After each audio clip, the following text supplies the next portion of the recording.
Hi, this is Juel D. and I am a choreographer, and you are listening to Chasing Dreams with Amy J.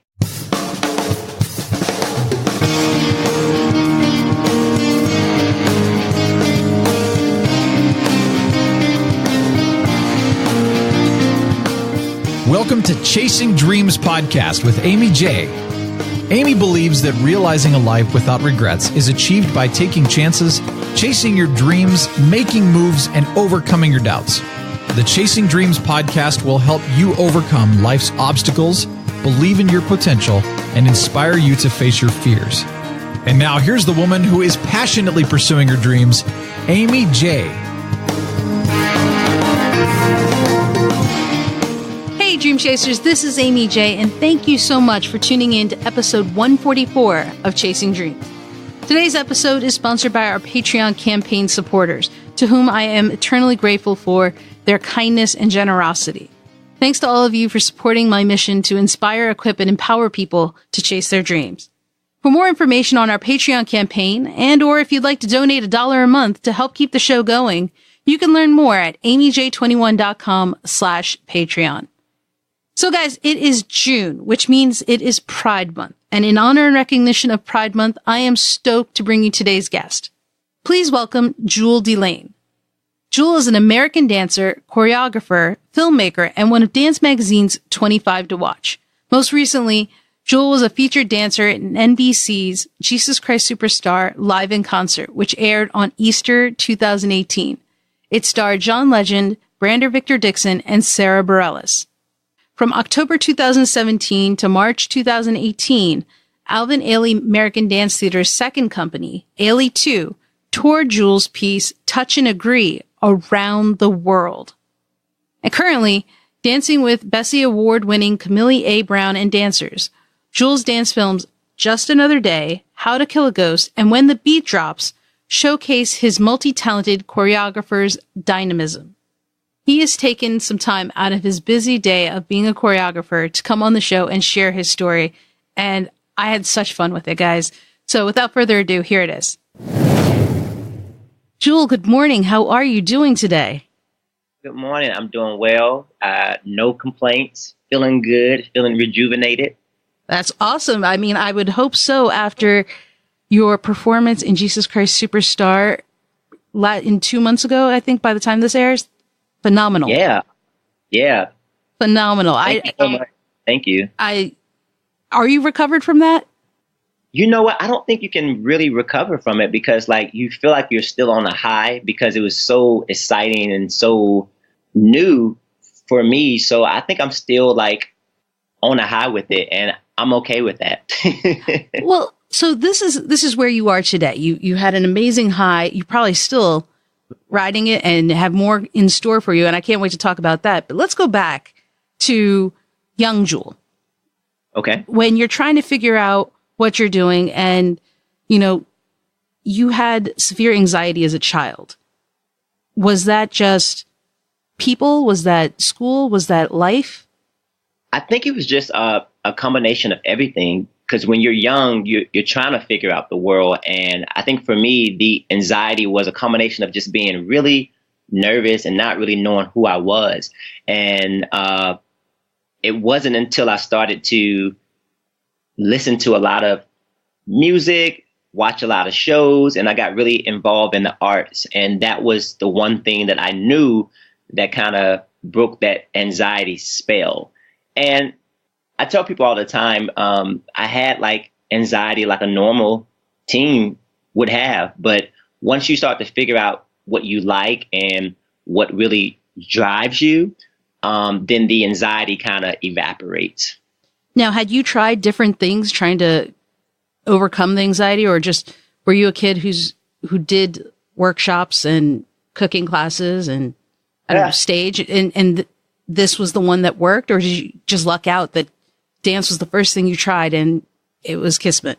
Well, my parents really believed in anything that I wanted to do. So it kind of went from taking karate, and then I told my mom I was going to be in the Olympics, and she was just like, "What do you want to do?" And I was like, "I don't know." And it wasn't until I got to performing arts high school is when I really started to kind of own, like, wow, I really love the arts. Like, because I was always fascinated by it because I'm a child of the 80s. So everything was a song and a dance. Yes. And so that kind of drew me, like, people like Michael Jackson and Janet Jackson, just learning all of the different dance moves on, like, the music videos. And that really pushed me to pursue it even further. So when I got into high school and I was surrounded by like minds, that's when everything was just like, whoa, this is what I want to do. This is like really cool. And like, this is the one thing that's like, I'm not thinking about being nervous anymore, because when you're on the stage performing, it feels like you're home. Did you have support? Like your parents, they sound very supportive of you. Were they supportive and being in that community of you going for something in dance and arts? Very much so. My mom was just kind of like, I would drop you off to rehearsals, but she wasn't like a stage mom where she wanted to come and watch. She always said, you know what, I want to see the final product and I don't want to be a distraction. My father, he's very competitive. So he really didn't understand dance and theater. And it wasn't until he saw me, he was like, oh my goodness, this is amazing. So he made it a point to be the first one there to all the shows and the last one to leave. And he would always brag. And even if he didn't fully understand what was going on, he was just like, my son is really doing it and I'm really enjoying it. So they supported me on everything. And even if they didn't really understand, they knew that this was really making me happy. Well, that's impressive and awesome, to be honest, because sometimes parents or people around you, people you surround yourself with can be discouraging, or, how can you make a living off of that? You're not going to survive, or you need a day job or something like that. And I mean, a lot of people often get that. So for you to not is tremendous. Yeah, like it was a journey. Not saying that everything was like perfect, but I think the one thing that they knew is that their son was doing something that really sparked his interest. Mm-hmm. And they just took the time to really kind of learn, like, what is it that he wants to do? It was just more about just really communicating that with my parents. And there were times where they really didn't know what was going on. But, that's just part of them supporting me. I think that's part of any growing up kind of thing, right? You just kind of have to explain it to them at some point. Over and over and over till they get and sometimes you have to just really just show them, like, say, hey, look, this is what it is. Now, you went on to get a Bachelor of Fine Arts from the University of North Carolina School of the Arts with a focus in contemporary dance. And so was that intentional? Because you don't necessarily have to have an arts major to dance, right? I mean, was that something you wanted for yourself? Well, I knew my senior year in high school, I wanted to get an education in contemporary dance because I felt like if I was going to venture off into this performing arts world, I wanted to really educate myself a little bit further. Mm-hmm. And I knew I had talent, but I wanted to really push myself and just surround myself around people that were really doing it. And so, yeah, I got my BFA. And yes, you can get your BFA in performing arts. And sometimes people go on to get like, their masters too. And I'm actually proud that I went to North Carolina School of Arts because that school really opened up a lot of doors for me. And it really taught me the importance of discipline. And I got to really discover so many things about the art form. Did you also discover that a love for choreography and not just dance? Absolutely. And the thing about school is that we had composition classes. And what that entails is like it breaks down the different tools that are necessary for choreography. And at the time, my heart was really into performing, like, just getting a job. And choreography kind of came second nature. And it wasn't something that I was really pushing, not until I was maybe like later on as I got older, just something that I wanted to bounce off of. Because when you're a performing artist, you can be a performer, but you also have different tiers that you want to do, whether it's choreography, whether it's like administrative work. And I knew that choreography was one of those tiers. And I just kind of reverted back to those tools that I learned when I was at North Carolina School of the Arts. You've been using choreography in a lot of things. With your background, you have been doing choreography, as I've learned, that strips labels and shows humanity, as you've said before. Mm-hmm. And so what is your inspiration for bringing that rawness to your work? Well, I have this one particular piece. It's called How to Kill a Ghost. And I was in a relationship with this guy, and it was really short lived. And you would have thought we were together for like 4 years. But after those short months, I realized that the relationship had dissolved, but I had this need to hold on tight, whether it was looking on his Instagram or sending a text. Right. And I kept asking myself, I was like, why are you holding on so tight? And in that moment, I realized that I was holding on to this ghost. And I decided to put that into movement. And I said, I'm going to make a piece about it, because I was like, I need to get this off my chest. This is going to be my therapy. So here it is. So I created that movement just from my personal experiences. And then from there, I just always realized that anytime that I choreograph, I want to make sure that it's honest and is coming from a true, authentic state, if you may have it. Have you gotten feedback from others that they have resonated, that your story, How to Kill a Ghost or Just Another Day, has resonated with them and they too have felt something like that?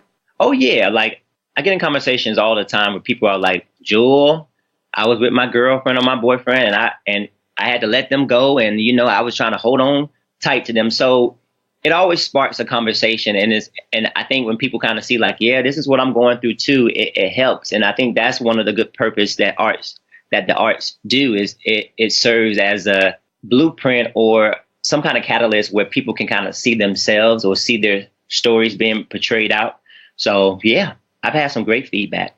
It's interesting. You are our third dancer choreographer who's been on the show. We've had Chantal Ashanti from episode 52 and Jamie McRae from episode 130, who have used dance to express themselves and share stories and messages in such a way. What have you found about dance that it is that people can relate to it? I think one of the things about dance is that people are looking for something to feed their souls. Like there's so much that's going on in the world, and like sometimes people need like an outlet. Sometimes people can't get out there and be a part of like, the solution, or people get tired of turning on the news and seeing the same old stuff. And it's like, I need an outlet, Yeah. And so dance is that force to say, hey, you know what, let me take your mind off of it, or let me inspire you, or let me give you some food for thought. So people are like yearning and itching for that. And you've been true to that message of sharing your stories and the things you're passionate about throughout just your choreography, but also you've brought it to the Alvin Ailey American Dance Theater. What was that like, becoming a part of that dance theater? I actually was selected for the 2017-2018 season. So I just choreographed a piece, and they're actually touring with it. And it's the second company of Alvin Ailey American Dance Theater. And the name of the piece is called Touch and Agree. And I choreographed that piece. I actually choreographed it at North Carolina School of the Arts. And, that's when I kind of got like all my ideas. I was a guest artist at the time. And one of my good friends, when I got the job to choreograph, they kind of reminded me, say, hey, you know what, you should bring that piece back. And I was like, you know what, you're absolutely right. And that piece itself is just really everything about me. And it touches on the LGBT lens. And I wanted to make people feel uncomfortable, but also celebrate who I am as an LGBTQIA person. When you're having that conversation, and that is now touring, right? Do you go with the tour, or do you kind of stay back? How does that work? Oh, I wish I can go on tour, but that would be so much fun because they travel a lot. No, I just kind of see them if they're in Atlanta, or if they come up to New York. That's when I get the opportunity to see the piece. From what I've heard so far, like, the feedback has been really, really nice. And I think the director had told me that he went somewhere, he felt like the demographic wasn't all the way cultured, but he said after they saw the piece, everybody loved it. So I was like, wow, that's super. That's impressive. amazing. Like, yeah, because if like the average person who doesn't see dance at all, and for them to see like, oh, I'm going to watch this piece, that really speaks a lot. So it speaks to issues of today and to probably groups of people they're not comfortable with necessarily. Absolutely. And for you to reach out to them like that is phenomenal. Yeah. And like that's the whole point. Like, what I was saying, like, when dance really sparks a conversation and it sparks conversation outside the theater. Yeah. And I'm curious, and it's probably a large number of people that your work has inspired to become comfortable with themselves, to question themselves, or just kind of be honest with themselves with the conversation you're having. It's no one's business how one identifies with themselves, but it is important that one be honest with themselves at the same time. And so I love that what your work is doing is sparking that conversation, whether it's externally or internally. Absolutely.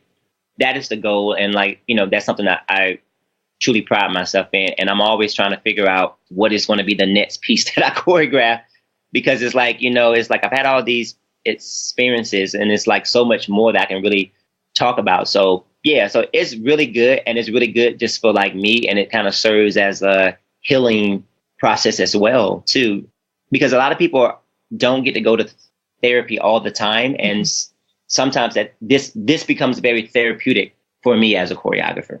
So that's what I love most about this. And this is what blows my mind is you're not going out there to try and change the world or anything like that. This is raw, truth, honest you.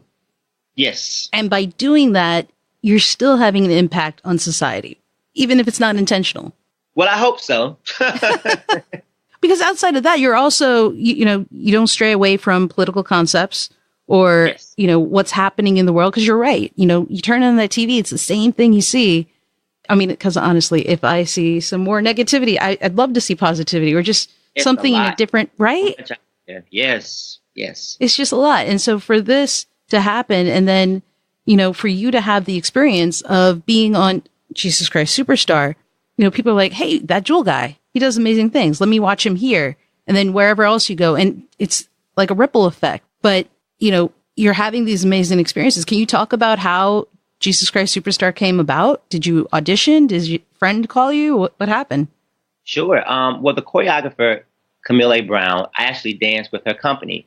And she was selected to choreograph. And she was so gracious to invite her company members to be a part of that experience. So I am forever grateful just for that. And so that's how we got the job. And we actually came in the week before the show aired. And that was our call for the dancers. And in that week, it felt like a whole year. Oh, wow. And to walk into a beautiful set is so overwhelming, but it's also amazing that you have the cast who is super supportive. Everybody was so supportive. And I think for me, probably the most rewarding things that I learned was the conversations outside of the set, just actually sitting down and getting to know people and like, where they come from and like, their talent. So that was really rewarding for me. So in this experience, did you have any sense of what it would be like? I mean, you've done theater, you've done live dance, but this is a little bit different, maybe, or maybe it's not. Yeah. Well, it kind of go hand in hand. But the thing about this is that it's live TV and it takes a lot of camera blocking. So a lot of times we would rehearse different scenes over and over just for like, the camera blocking. And, it's like your normal rehearsal that you do, but it's just a little bit different because the entire world is actually looking at you. So there's a lot of different factors that really go in, from the camera blocking, from the costumes, from, trying things over and over just to make sure it's right. Because once you do go live, it felt like my heart was going to rip out of my chest. Whoa. because the adrenaline is so high. And it's like, oh my goodness, like if I mess up, this is going to go all around the world. And so people are going to always go back to that same video over and over again. But right, you'd be viral. But those are just like the little tiny fears that you have in the back of your head. But it's a lot of moving parts. Let's talk about that a minute. How do you fight that fear? Because a lot of people would allow that to paralyze them. How did you get over it? You take the fear by the hand and you say, not today. You're not going to get me today. So you just kind of go for it. And I think the thing that helps, I think all of the performance is that everybody was so professional. And so you revert back to your professionalism and then you use all that. And then once you're in in your zone, everything goes away. It's kind of like, okay, I'm here. The audience is here. The camera is here. Let's go. And so you just kind of just go for it. And then like everything that you know, everything that you've been working for so long, those things come into play. What was it like after the airing? After you make it through, you've conquered the fear. It was a success. What was it like? I mean, you're still on the high, but at that moment, curtains closed. How'd you feel? You feel amazing. And the curtain is closed, the lights start to dim, and you're still standing in the same spot saying, oh my gosh, what just happened?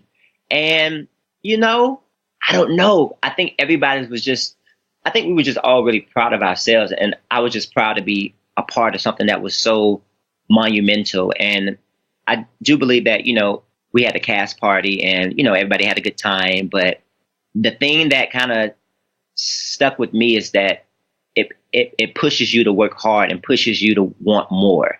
And I tell myself, like, it took a lot of courage for everybody to do that, to go live and to be flawless and to support each other was like amazing. So when the lights go down and when the curtain closes, it kind of sitting those things in my mind saying, okay, you're going to go to the next thing and you're going to work super hard.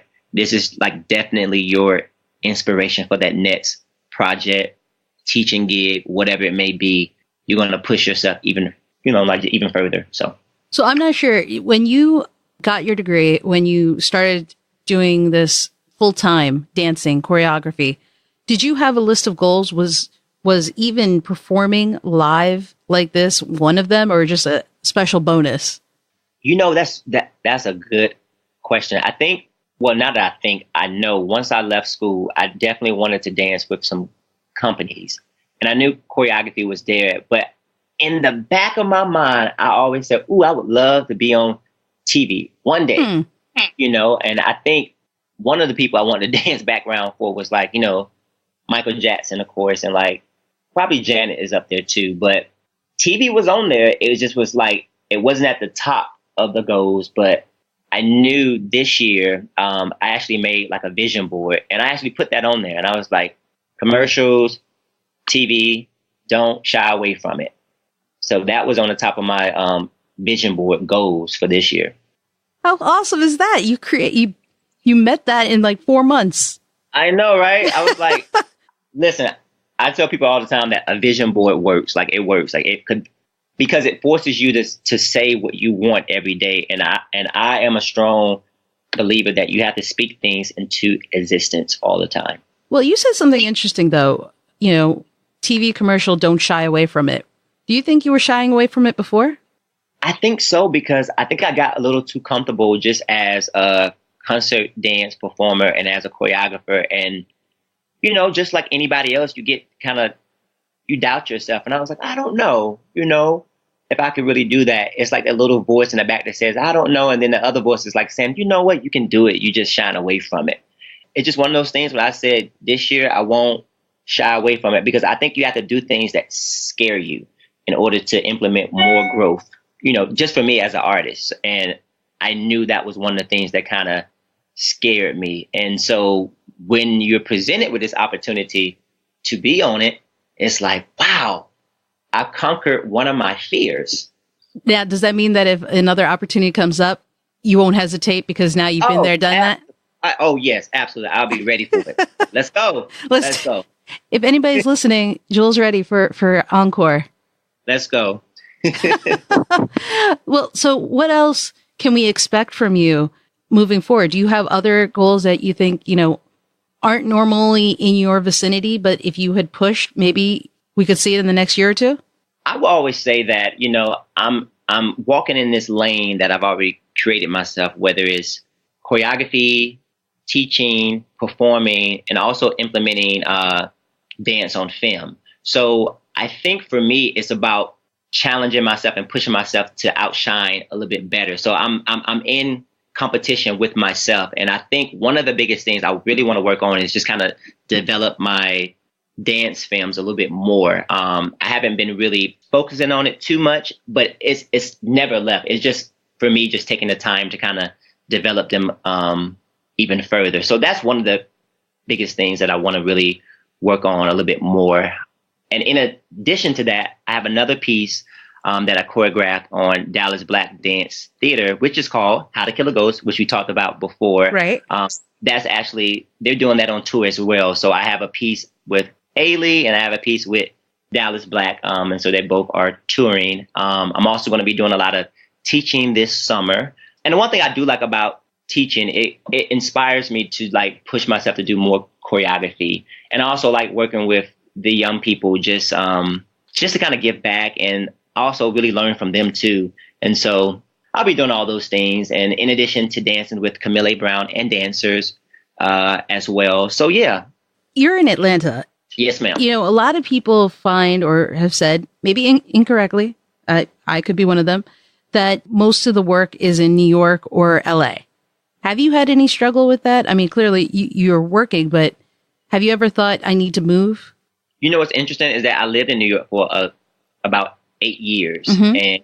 And the reason why I came back to Atlanta is because I wanted to kind of flesh out my ideas as an independent artist. And yes, I could have did it up there, but I felt like returning home to my roots because I knew that the dance scene here was slowly but surely building, and I wanted to be a part of that. And for me personally, I haven't had any trouble because I've had really strong relationships to come back and forth. And so I think Atlanta is at that point now where there are many choreographers here. They are producing work. There are a lot of different films that are being produced here. Mm-hmm. So I don't necessarily have that problem, but I do know that it does happen. I think for me, it's just about being very resourceful and using everything around you just to make sure that you can continue to make work for yourself. And even if nobody's calling you, you kind of create your own stuff. So do you think if someone is not in New York or LA, like let's say there's someone in South Dakota or Texas that wants to dance, they can make that happen? They can make it happen, but it just depends on what their goals are. Like if there's somebody who is in South Dakota and they don't want to leave and they say, you know what, there's nothing really going on here. You have to create it. You have to create it. You have to create your own work and say, hey, I'm going to invite people. I'm going to shed this light on South Dakota so they can come and see my work. It just depends on the person. Look, I think for me, I'm just like a little busy bee. I'm always bouncing from New York to Atlanta. So in that pathway, I'm always trying to create work, or I'm always getting work. So it's different for every artist. The one thing it sounds like is that you have to be resourceful. Yes, indeed. That is the magic word. And use your resources around you. Get on people's nerves. If you don't like something, change it. That's what I say. And I have to tell myself that too. Like, just change it. As a teacher, what are you seeing in this next generation of dancers that you would want to, it comes up over and over again, and now's your chance to tell any future wannabe dancer, do this. What would you tell them? I would tell them to be extremely patient and stay inspired, because with this new generation, sometimes I see a sense of entitlement and they want it now and they want it fast. And also I would tell them to surround yourself around teachers or inspirational teachers that are doing the work, because that speaks volumes. And it for me, it sends signals to the student to say, hey, I can do this as a professional. Because a lot of times you see these kids pay a lot of money for stuff and they go to these institutions, but they don't really do anything after that. Do they expect something right after? Sometimes they do, but that's why they have to be extremely patient and just know patient and stay inspired. Like, it's not going to happen overnight, but if you want a career in dance, you can have a career in dance and you can make a living in the dance world. 5 years from now, where do you think we'll find you? 5 years from now, you will probably find me still creating work, probably more exposure on TV, building my profile even bigger than what it is, and still sharing my gift like I know how to.